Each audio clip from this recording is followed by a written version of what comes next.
Boa tarde, pessoal. Hoje, a gente vai dar continuidade aos conteúdos que a gente estava estudando. E na aula de hoje, nós vamos relembrar do conceito de ideal. Aí vamos ver o conceito de ideal principal, que é alguns tipos de ideais. Ideal principal, ideal primo. E por último, o conceito de homomorfismo. Alguns desses conceitos a gente já tinha visto antes da gente paralisar as aulas, que a gente viu até o conceito de ideal principal. E os outros a gente não tinha estudado, eu tinha mandado um material para vocês, de escrito em PDF. Na verdade, as notas de aula, não foi em PDF, foi as minhas notas de aula. E talvez um ou outro já leu, já lembra de alguma coisa. Mas aí, pra gente relembrar, a gente vai iniciar hoje desde a parte do início, do conceito de ideal, e vamos dar continuidade até finalizar o conteúdo, tá certo? Então vamos lá. O que é um ideal? Um ideal, ele é um subconjunto de um anel, Ele está contido em um anel, só que ele não é apenas um subconjunto qualquer. Ele é um subconjunto que ele obedece certas condições, certas propriedades. Então, a primeira condição, o zero do anel tem que estar dentro desse ideal, ou seja, tem que pertencer ao ideal. Segunda condição, para qualquer dois elementos, x e y, dentro do ideal, dentro do J, quando eu fizer a diferença entre esses dois elementos, tem que permanecer em J. E a última condição, dado qualquer elemento do anel e qualquer elemento de J, quando eu efetuo o produto, A vezes X, tem que pertencer a J, e X vezes A também tem que pertencer a J. Isso para qualquer X de J, qualquer X do subconjunto, e qualquer Azinho do meu anel. Então, se eu tiver um subconjunto que obedeça essas condições, ele tem um nomezinho específico que a gente chama de ideal, certo? Aí a gente vai lembrar lá de subanel, Que a gente viu nas aulas passadas o conceito de subanel. Então, todo ideal, ele é um subanel, O ideal é como se fosse algo mais forte. Por quê? Porque ele obedece, essas três condições aqui de ideal, na verdade vai obedecer aquelas de subanel, ok? Mas nem todo subanel vai ser ideal, Então, relembrando aqui, Vamos botar essa observação. Todo ideal é subanel, tá certo? Porém,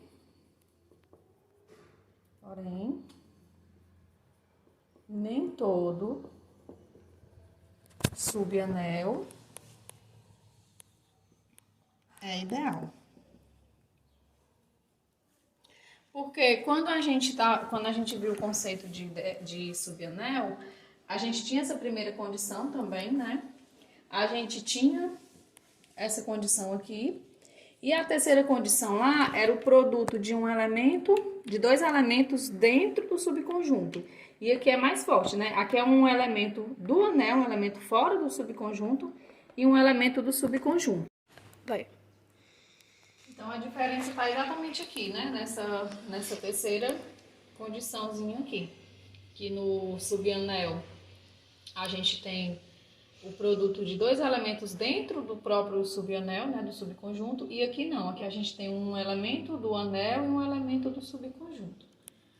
E aí você testa o produto A vezes X e X vezes A, Porque a gente não sabe se esse anel é comutativo. Então, tem que fazer esses dois produtos e tem aqui esses dois produtos pertencer ao meu J, que é o meu subconjunto, que é o meu ideal. Então, se obedeceu essas três condições, eu tenho um ideal de um anel. Então, aqui tem algumas observações, Todo ideal no subanel, que foi o que eu já comentei. Se eu tiver o conjuntinho formado só pelo zero, o conjunto unitário formado só pelo zero do anel, esse conjuntinho, ele é um ideal do próprio anel. O próprio anel A, ele é ideal dele mesmo, Ou seja, o anel A, ele é ideal do próprio A, Então, esses dois subconjuntos aqui, eles são ideais do meu anel A para qualquer anel que eu tiver, certo? Se o meu J for diferente de A, o que significa isso? O J está contido, já em A, porque por definição ele é um subconjunto, porém ele é diferente, ou seja, vai ter algum elemento de A que não está em J, Então ele é um subconjunto, mas ele é diferente do próprio anel.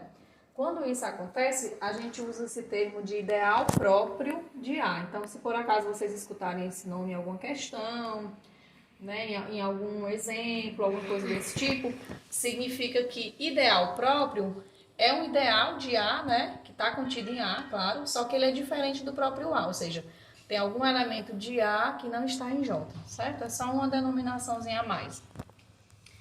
E aí agora a gente vai ver esse exemplo, um exemplo bem clássico, para mostrar que NZ, né, o conjunto NZ, que ele é subconjunto de Z, a gente vai mostrar que ele é um ideal, certo? Um ideal de Z, ideal dos inteiros. O que é esse NZ? A gente já viu isso em vários exemplos. NZ são os múltiplos de N, então esse N aqui pode ser um inteiro positivo qualquer, certo? Pode ser o 2, pode ser o 3, vamos considerar um inteiro maior que 1, né? N maior que 1, então, se for o próprio 1, é os próprios inteiros aqui, né? Então, N maior que 1, então se eu olhar para todos os múltiplos de N, para cada N que eu fixo, né? Eu fixo o 2, por exemplo, aí eu tô olhando para os múltiplos de 2. Eu fixo 3, eu tô olhando para os múltiplos de 3. Então, esse N aqui é arbitrário. Para qualquer N, o meu conjunto NZ vai ser um ideal de Z, ou seja, o meu conjunto 2Z é um ideal de Z, o meu conjunto 3Z é um ideal de Z, o meu conjunto 4Z e assim sucessivamente. Então vamos lá para a solução, né? Como é que a gente resolve esse exemplo? Como é que a gente mostra que esse NZ é ideal? Então, primeira condição. Para ser ideal, o zero do anel tem que pertencer a esse conjunto. Então, o zero desse anel, no caso meu anel é os inteiros, o zero dele é o nosso zero que a gente conhece, né? Então, o meu zero inteiro, eu posso escrever ele como n, seja que n for, vezes zero, né? Porque n vezes zero, pelas próprias propriedades que a gente viu lá em anel, qualquer cara do anel multiplicado pelo zero do anel vai dar o zero do anel. Então, nesse anel específico z, que é os inteiros, o meu elemento zero, ele pode ser escrito como qualquer inteiro, né, vezes zero. Então, o que significa isso? Eu consegui escrever esse elementinho aqui, esse zerinho, como n vezes alguém. Então, como eu escrevi ele como n vezes alguém, significa o quê? Que esse zerinho pertence ao meu conjunto NZ, para qualquer n que eu tenha. Segunda condição, agora eu vou pegar dois elementos de J, né? O meu J, no caso aqui, é o meu conjunto NZ, né? Que é o que eu quero mostrar que é ideal. Então, eu vou pegar dois elementos daqui. Digamos, um X, né? X e um Y pertencente a NZ. Como esse X e esse Y estão em NZ, NZ são os múltiplos de N. Então, eu posso escrever o meu X como N vezes um certo K1, onde esse K1 é um inteiro. E o meu Y como N vezes K2. K2 inteiro. Certo? Aí, o que é que eu vou fazer? Eu vou fazer agora a diferença de X menos Y, né? Vamos fazer aqui em cima.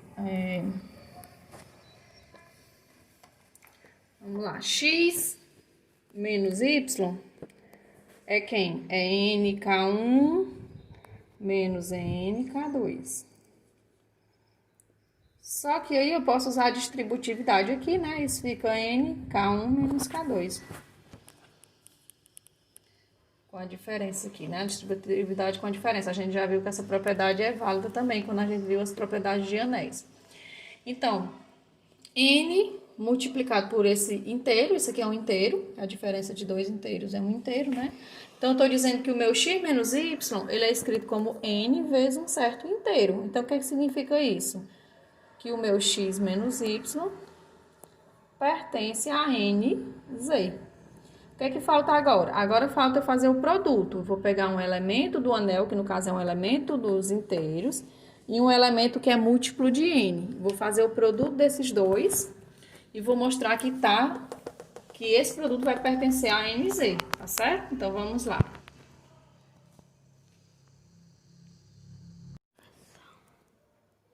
Então, a terceira condição, né, para ser ideal, que é a última, eu pego o elementozinho A do anel, no caso, meu anel aqui é os inteiros, um A dos inteiros, e um xzinho no meu subconjunto J. No caso, o meu J é NZ. Eu pego K e NZ.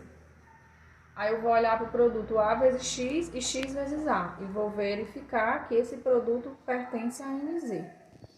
Então, como o meu X, né, já está em NZ, então como esse X pertence a NZ, o X eu posso escrever, né, eu posso pegar esse próprio X que a gente já tinha escrito antes, que é o NK1. N vezes K1. Aí eu vou pegar o produto A vezes X. A vezes X fica A vezes N vezes K1. Só que o meu A é inteiro, o meu N, né, também é um inteiro, o meu K1 também é um inteiro. Então, na verdade, eu posso reorganizar, né? Como aqui nos inteiros esse produto ele é comutativo, então eu posso trocar essa ordem aqui, nos inteiros não tem problema. E eu posso escrever como sendo N vezes A vezes K1. Esse A vezes K1, né, é um inteiro, então estou dizendo que o meu AX é N vezes um certo inteiro. Então, significa que o AX pertence a NZ. Do mesmo modo, X vezes A. Né? Como aqui é comutativo, os inteiros, então esse X vezes A vai ser igual a X. Mas fazendo aqui a conta, né? Se a gente fosse fazer a conta, seria a mesma coisa. Ficaria N vezes K1 vezes o meu A. Ficaria N vezes K1 vezes A. Esse aqui também é inteiro, que é o mesmo inteiro daqui, né? Só tá mudando a ordem, mas como nesse anel aqui dos inteiros é comutativo, tanto faz K1 vezes A como A vezes K1. Então, eu mostrei que o AX e o XA pertencem ao NZ. Por quê? Porque ele é um N multiplicado por um certo inteiro. Então, o meu AX pertence a NZ e o meu XA também pertence a NZ. Então, o que é que eu mostrei? Com essas três propriedades, eu mostrei que o meu NZ é um ideal dos inteiros Z, ok? Então, tá demonstrado o exemplo, né? Tá resolvido o exemplo. Aí, agora vamos para outro conceito, o conceito de ideal principal. Um outro tipo de ideal. O que é o ideal principal? Bem, eu estou num anel comutativo, então tem que ter isso, né? Um anel comutativo com identidade ou unidade, né? A gente chama. E eu pego um ideal J de A. Então, o J eu já estou considerando ele sendo um ideal. Aí, esse ideal, ele tem um nome particularzinho, né? Ideal principal de A. Quando é que esse ideal tem esse nome? Ideal principal. Quando ele é gerado por esse elemento A. Lembra quando a gente viu o grupo cíclico? Que a gente tinha um grupo gerado por um único elemento, ou seja, todo mundo daquele grupo, ele era uma potência daquele elemento. Aquele elemento gerava todo mundo. Então, a mesma ideia é para ideal. Então, o ideal é principal quando todo mundo de J, ele é escrito como esse carinha A vezes alguém. Onde esse alguém está no anel. Então, se eu estou dizendo que todo mundo de J vai ser o produto de A vezes alguém, então esse A, ele gera o meu ideal, né? Ele gera o ideal. E esse ideal, ele tem um nome específico, que é ideal principal, tá certo?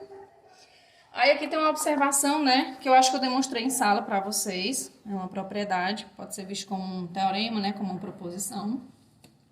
Que todo ideal principal, todo ideal não nulo de Z, todo ideal não nulo dos inteiros, ele é principal.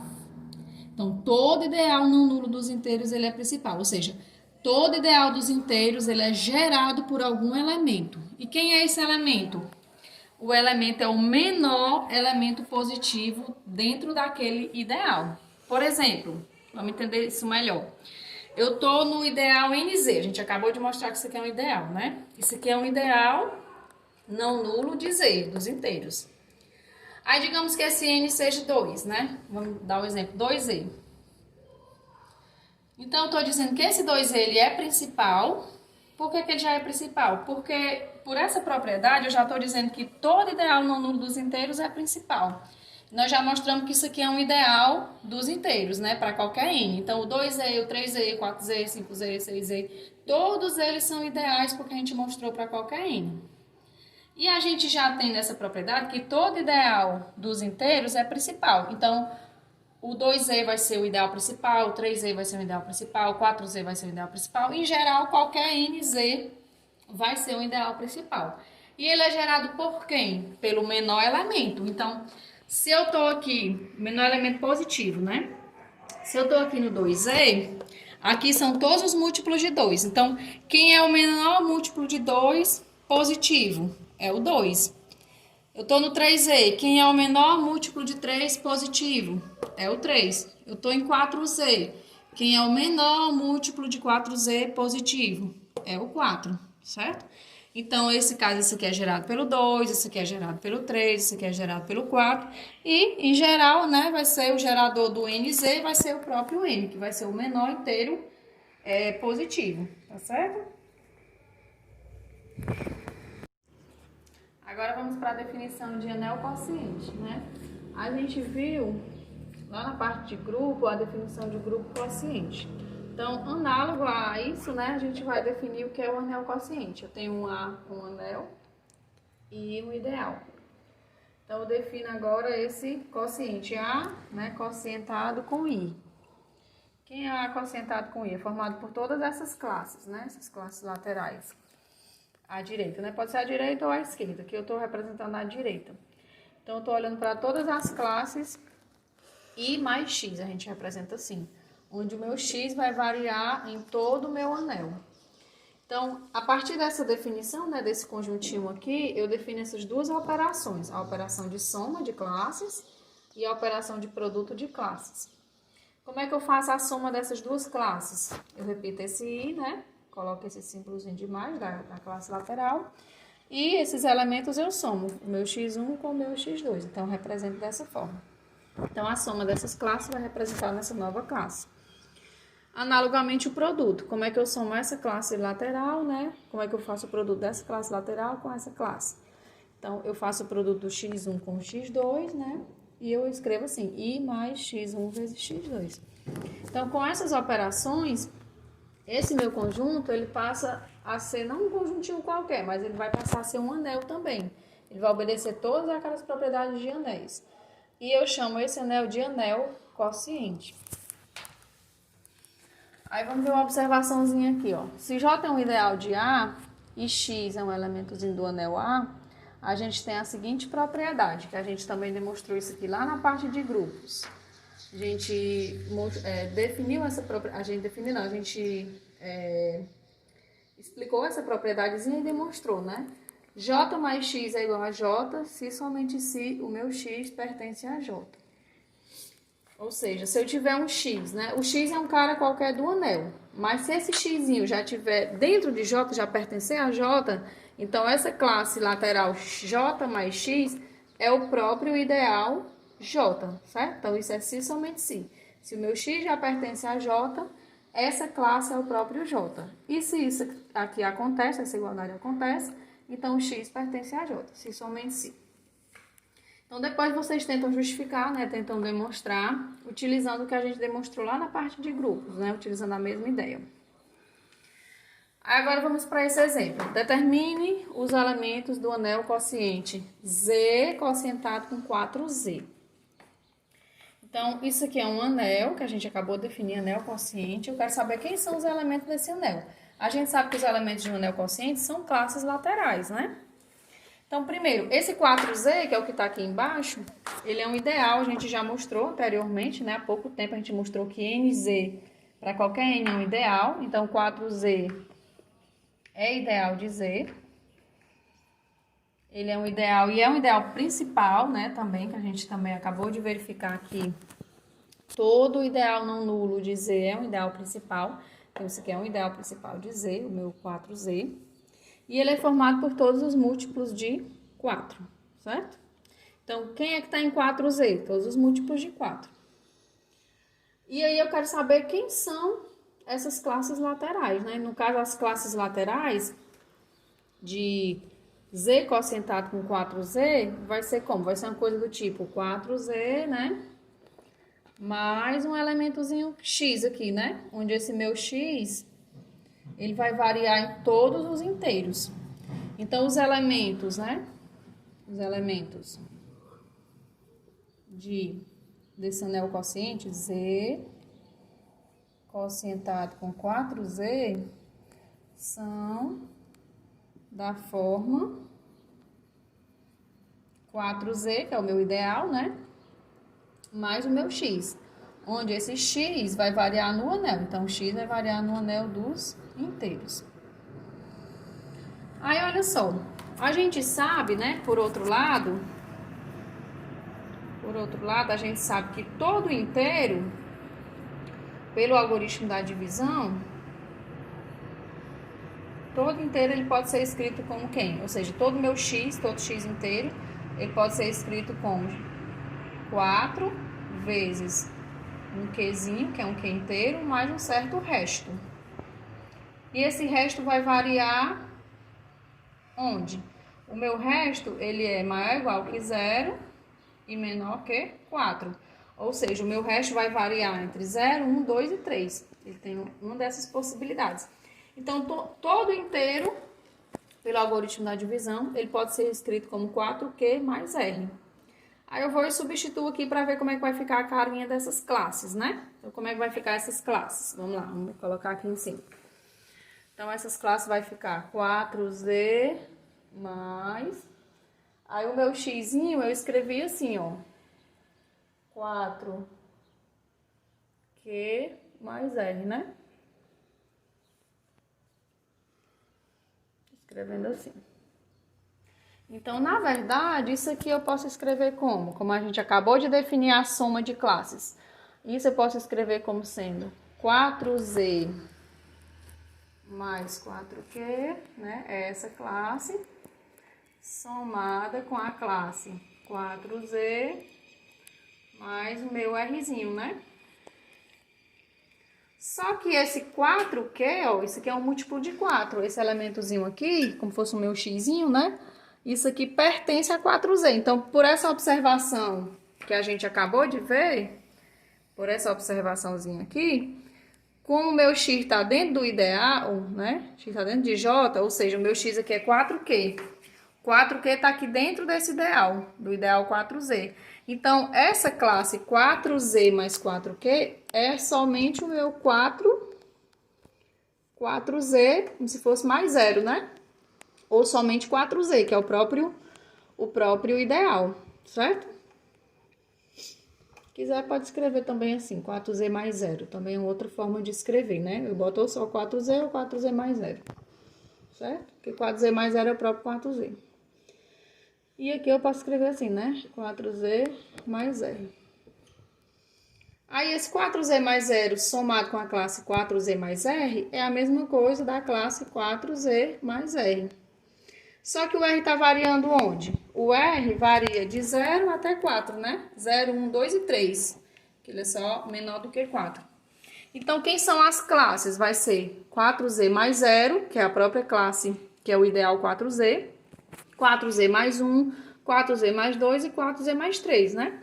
Então, vamos lá. Quem vai ser os elementos desse anel? Do anel Z quocientado com 4Z.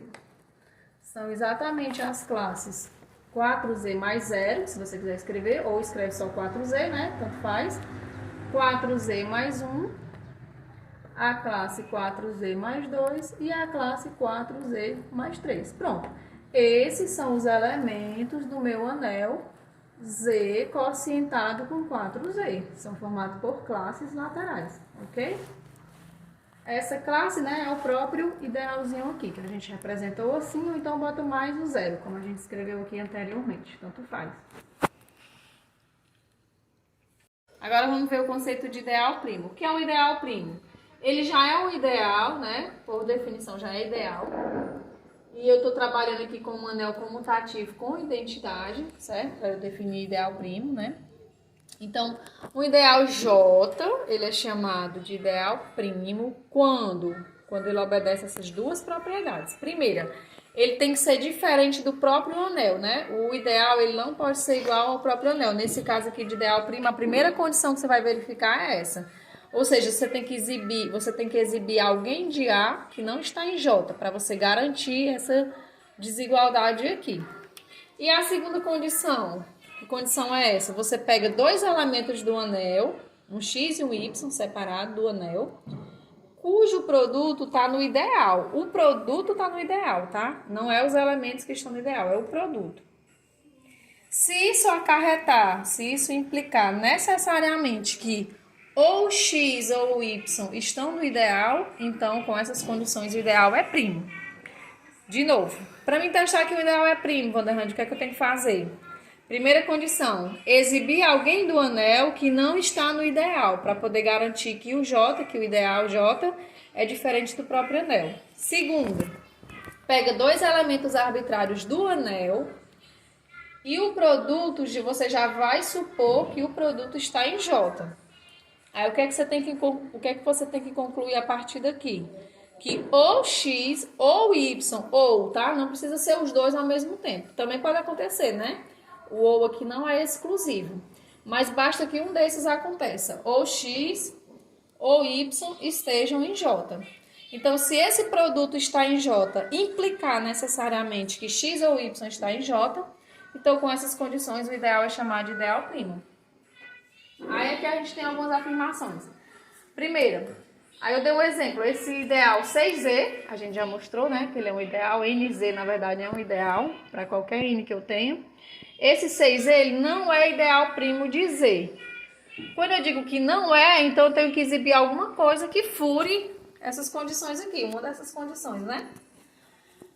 É claro que 6Z já é diferente do próprio Z, né? Os 6Z são os múltiplos de 6. E os inteiros todinhos, Z, né? É claro que são diferentes. Então, não fura essa primeira condição. Vai furar a segunda.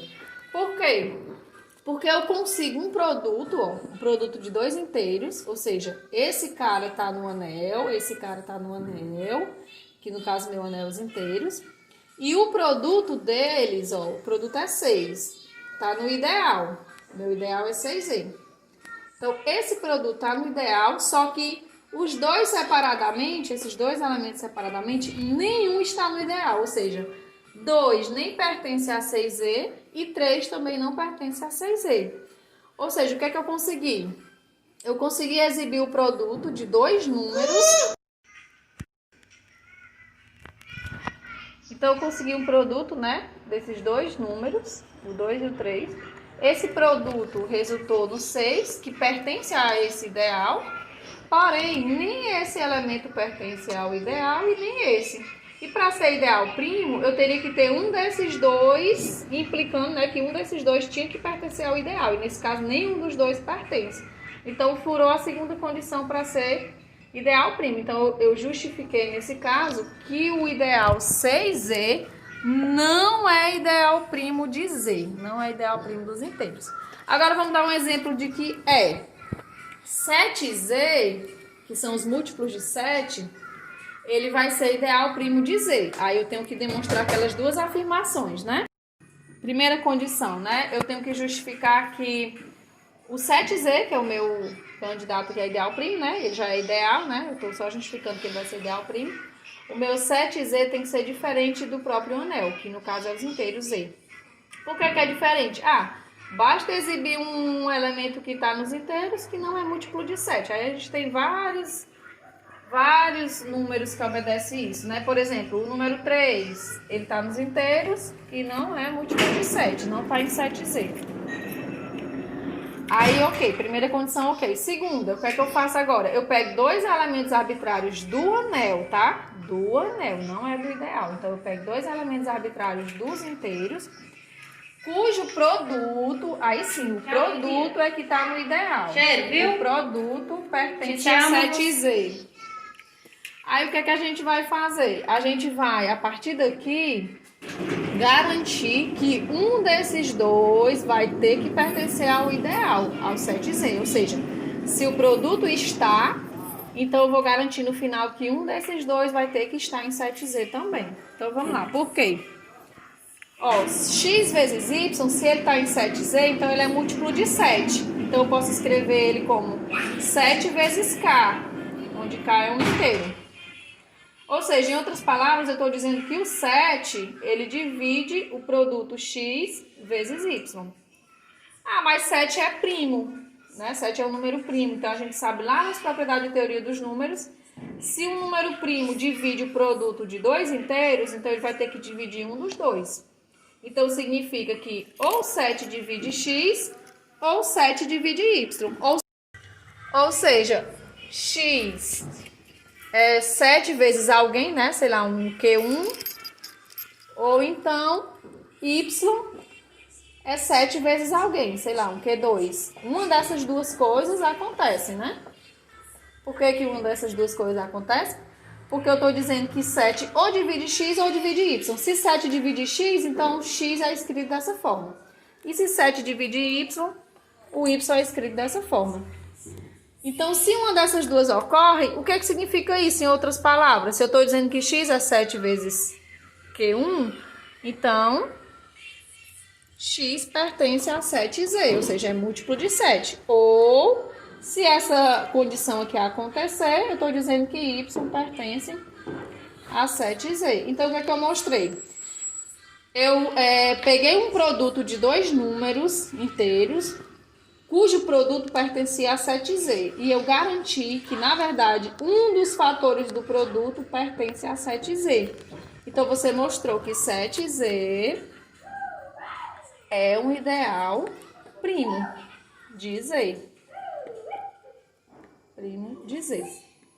Então, em geral, a gente tem a seguinte propriedade. Pode se perguntar, Vanderlândia, será que tem alguma relação desse número ser primo e desse ideal ser primo? Tem sim.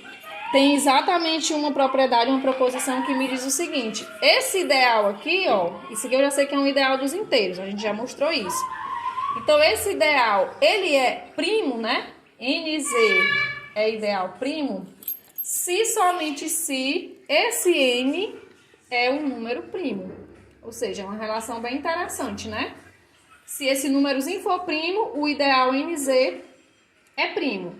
E também, se eu garantir que isso aqui já é ideal primo, então eu garanto que o meu N é primo, é se somente se. Então, isso aqui fica para vocês tentarem demonstrar, tá? É uma propriedade bem interessante.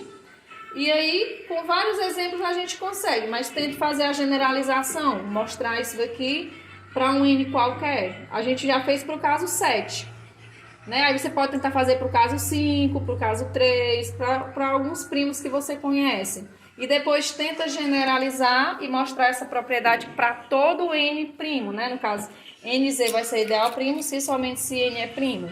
Então, tente fazer essa demonstração, tá? Exercício aí para vocês.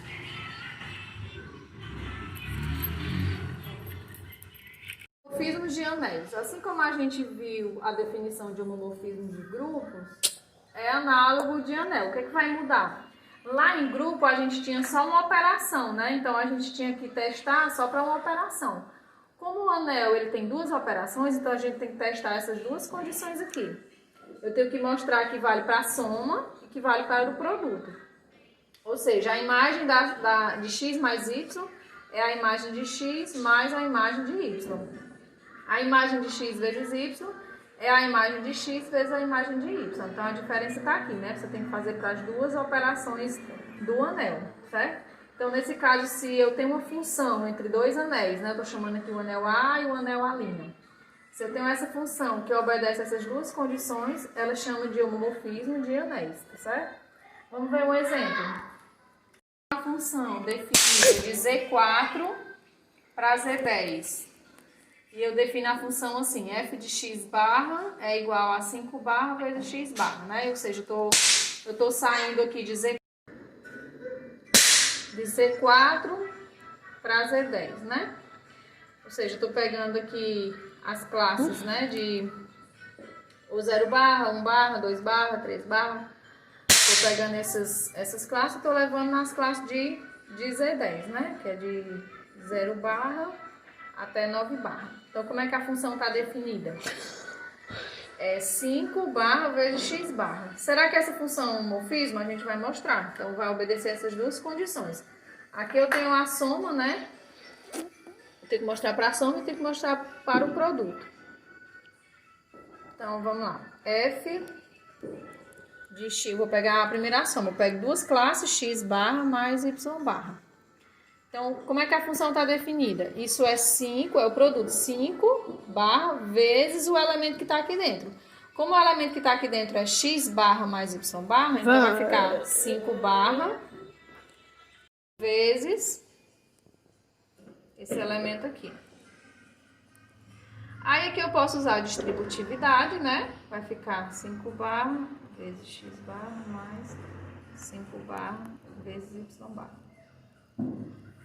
Mas quem é 5 barra vezes x barra? É a imagem de x barra, né? A imagem de x barra. E quem é 5 barra vezes y barra? É a imagem de y barra. Então, eu mostrei que f de x barra mais y barra é f de x barra mais f de y barra. Então, a primeira propriedade, ok. Vamos fazer a segunda. Vou fazer aqui em cima. Agora, eu vou fazer para o produto. Vou pegar o produto de dois elementos do domínio, né? No caso, x barra vezes y barra. E vou olhar o que é que acontece. Então, a função vai ficar 5 barra vezes o elemento. No caso, o elemento é esse produtozinho aqui. Certo? Então, como é que vai ficar aqui?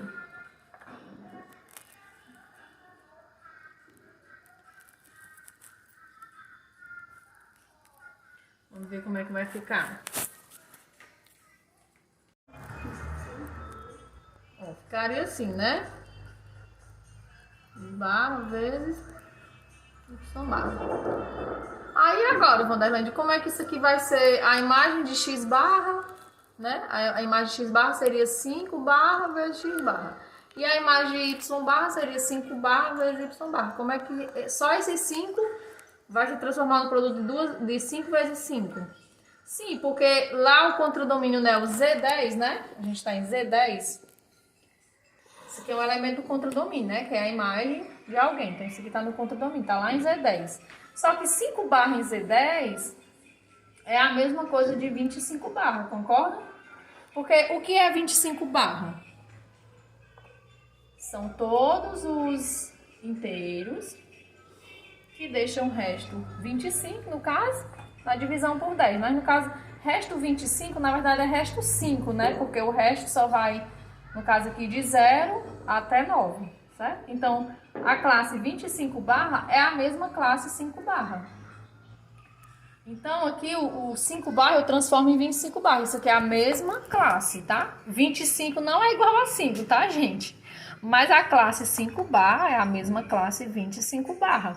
Porque eles deixam o mesmo resto na divisão por 10, né? Se eu pegar 25 e dividir por 10... vai deixar resto quanto? 5. Então, é a mesma classe do 5 barra, tá certo? Então, eu vou escrever assim. Ah, mas 25 barra eu também posso escrever como 5 barra vezes 5 barra. Então, tem uma mágicazinha, né? Vamos dizer assim, daqui pra cá tem uma mágicazinha, né? Não é nada de... pra dar certo. Dizer assim, é pra dar certo. É pra dar certo, mas é uma coisa verdadeira, né? Porque esse número, essa classe, é a mesma classe dessa. Eu tô reescrevendo ela de várias formas. Eu reescrevi assim, depois eu reescrevi novamente no produto, que é o que é sugestivo pra gente. Aqui eu posso comutar? Posso. Eu posso trocar esse x com esse y, esse 5 com esse 5 barra com x barra, por quê? Porque eu tô em Zn, né? Z10 nesse caso aqui. E Z10 é comutativa a multiplicação. Então, eu posso escrever assim. Isso vezes isso. Eu comuto, eu associo, então todas as propriedades aqui são válidas porque eu estou no anel comutativo, então eu posso trocar a ordem aqui dos elementos no produto. Aí esse aqui, aí sim, agora que é a imagem de x barra e esse aqui é a imagem de y barra. Beleza, então eu mostrei que f de x barra vezes y barra é f de x barra vezes f de y barra. Então eu tenho um homomorfismo de anéis, mostrei para as duas propriedades, para as duas operações. Para a operação de soma e para a operação de multiplicação. Agora vamos ver aqui algumas propriedades de homomorfismo de anéis. Assim como lá no homomorfismo de grupo, a imagem do zero do domínio é o zero do contradomínio. Ou seja, o homomorfismo de anéis, ele leva o zero de A, que seria o meu domínio, no zero de A', que eu estou chamando o meu contradomínio de A', né? Outra propriedade, a imagem do simétrico de A, né, f de menos A, é menos f de A, para qualquer A do anel. Aí aqui a definição de núcleo e imagem, a mesma definição também lá em grupo. Eu tenho o homomorfismo dos anéis A e A', tá? Desses dois anéis. Quem é o núcleo desse homomorfismo? São todos os caras do domínio, cuja imagem dele vai no zero do contradomínio. Então, é todo x de A, que a imagem de x dá o zero de A'. O que é a imagem do homomorfismo? A mesma coisa. São todos os y agora do contradomínio, né? Todos os caras do contradomínio, onde esses carinhas, eles são imagem de algum x do domínio. É a mesma definição de imagem para a função. Eu anotei um resumozinho de algumas propriedades que vai ficar como exercício para vocês, tá? Essas propriedades a gente já fez algumas parecidas também lá na parte de grupo. Que propriedades são essas? O núcleo do homomorfismo de anéis. Então, o núcleo, né? O núcleo de F é um ideal de A. A imagem de F é um subanel de A', né? Porque é do contradomínio. E essa mesma propriedade que a gente viu lá em grupo, se eu tiver um homomorfismo injetivo, tá? Aqui é um homomorfismo que é injetivo. Então, se esse homomorfismo é injetivo, isso vai implicar em quê? Que o núcleo desse homomorfismo é formado somente pelo elemento neutro da soma, no caso o zero de A. E é se somente se, né? Se também o núcleo for formado só pelo zero, então esse homomorfismo é injetivo, tá certo? Então, da mesma forma que a gente viu lá em grupo, né? Se eu tiver um homomorfismo injetivo e sobrejetivo, a gente chama de isomorfismo, tá? A gente tem aquelas mesmas denominações que a gente viu lá para grupo. Então, isso aqui, né, é uma condiçãozinha que me ajuda a saber se o homomorfismo de anel, assim como se esse homomorfismo é injetivo, certo? Então, isso aí é uma condição a mais para eu saber, né? Se for injetivo, o núcleo é somente o zero. E é somente se. Se o núcleo for só o zero, esse homomorfismo é injetivo, tá certo? Aí aqui agora a gente tem o teorema, né, dos homomorfismos de anéis. Teorema fundamental dos homomorfismos de anéis. O que é que diz esse teorema? Se eu tiver um homomorfismo entre anéis, né, um homomorfismo F qualquer, e eu considerando o núcleo, né, eu já sei que o núcleo é um ideal de A, né, vocês vão demonstrar depois, o núcleo é um ideal. Então, chamando esse núcleo de J, né, só para dar uma denominação, para facilitar a anotação. Então, eu garanto que existe um isomorfismo. Entre quem esse isomorfismo? Um isomorfismo entre esses dois anéis. Esse anel quociente e a imagem do meu F, onde F já é o homomorfismo que eu tinha inicialmente. Então, se eu tenho um homomorfismo inicialmente, que eu estou chamando de F, a partir desse homomorfismo, eu consigo um isomorfismo, que é algo mais forte, né? Que ele é injetivo e sobrejetivo. É um homomorfismo injetivo e sobrejetivo. Esse homomorfismo vai de quem para quem? Vai de A, que é o domínio do homomorfismo que você já tinha, quociente, né? A quocientado com o meu núcleo, que eu chamei aqui de J. E a imagem do meu homomorfismo que eu tinha antes. Então, a partir de qualquer homomorfismo, eu consigo um isomorfismo entre esse anel e esse, tá certo? Esse é o teorema que a gente chama de teorema fundamental dos homomorfismos de anéis. Eu tentei resumir, né, a ideia, né, dessa forma aí. A partir de um homomorfismo, eu consigo um isomorfismo entre o anel quociente A, quocientado com o núcleo, e a imagem do meu homomorfismo.